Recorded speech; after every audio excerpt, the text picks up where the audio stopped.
గండం దృష్టికి రాలేదా?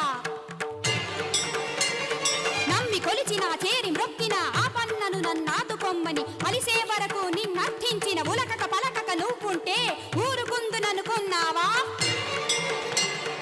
ఆగక పొంగేనా ఆక్రోశం అగ్నిగా మారకముందే, ఆ దావానల జ్వాలల్లో నేనాహుతి కాకముందే.